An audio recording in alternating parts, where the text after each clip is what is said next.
Vargas. And welcome back. And I want to make a quick announcement from our last guests. I want to get this out. A meet and greet tomorrow, May 20th from 6 to 7:30 p.m. at Galati's Hideaway in Cary for District 26 and District 155. Tomorrow, May 20th, 6 to 7:30 p.m.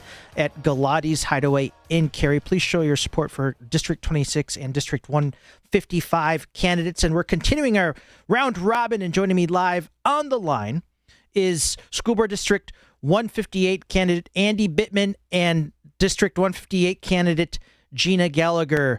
Gina and Andy, welcome to the show. Thank you so much for having us, Mark. Yeah, we really appreciate the time. You're welcome. Gina, I'm going to start with you. Why in the world do you want to run for school board? I keep asking myself that same question. No, I'm just kidding. I've been a speech pathologist for 31 years, and so I want to bring education back to schools. I have seen the ins and outs. I know what it's like to be a staff member. I know what it's like to be a parent. I also know what it's like to be an educator. So I see all sides of the gamut with education, and I'd like to bring that expertise and experience to the school board. Wonderful. Andy, same question to you. You're under attack. Everyday moms and dads, school board candidates, vicious attacks. Why in the world do you want to run for school board, Andy? Well, because I enjoy that. It's a little bit of a masochist in me. So apologize for that. No, I've been involved quite a bit in the Huntley District. I was involved before COVID trying to just understand how the schools ran. I've been to school board meetings. I've spoken at school board meetings. I've spoken to most of the district administration, trying to get my opinion. I've got a pretty good business background in trying to drive organizational change, and I'm not seeing it happen. I think there's a huge communication issue in our district between parents and the administration, as well as the staff and teachers and the administration. So I want to help bring that, and I want to return the focus to education. We have falling test scores, there's fights, there's bullying. We need to kind of recognize there's some problems in our district so we can go solve them. You just led me right into my next question, Andy, and I appreciate that. Gina, and it's going to, same to you, Andy, but Gina, I'm going to start with you. We are seeing test scores just plummet. What are the scores in terms of math or reading in District 158? And secondly, what do we do to reverse this very dangerous trend? Well, right now, test scores in English language arts, only 44% of students are proficient. That's unacceptable in my mind. It's unacceptable for anyone's mind, I would imagine. I think we need to reevaluate the curriculum. We have a superintendent right now that's become too political, in my opinion. He's too worried about green initiatives and changing the curriculum every year. Kids don't have consistency. We need to reevaluate what we're doing. We need to take an honest look at what's happening in the classrooms. We also need to look to the teachers. Teachers are the experts in their field, but in District 158 particularly, we're hiring experts and high-paid administrators to make decisions about curriculum.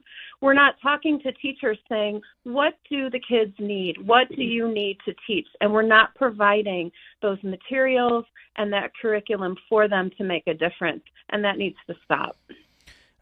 Andy, same question to you. How do we reverse this very dangerous trend of plummeting test scores? Your thoughts? Yeah, and Gina covered a lot of information there, and I agree with all of it. So again, from a business perspective, if you're looking to improve yourself, you look around and try to find out who's doing it right. And when you're in the state of Illinois, you need to look outside the state, because the test scores are falling everywhere in the state of Illinois. But if you look at the proficiency ratios in Iowa and Virginia and other places, they didn't have the learning loss we did. So we need to understand what they're doing differently to help drive that.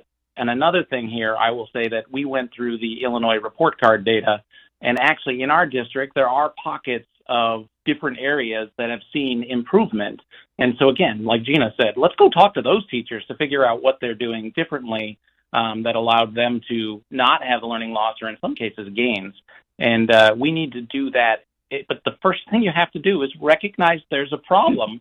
And the district keeps wanting to say everything's okay. And all the candidates running against us are all saying everything's fine. Stop focusing on all this. It's going to be okay. Well, I say no. As a parent who've had 3 kids go through the school district, 2 have graduated, one's in the high school, I say we need to stop and try to fix this problem now.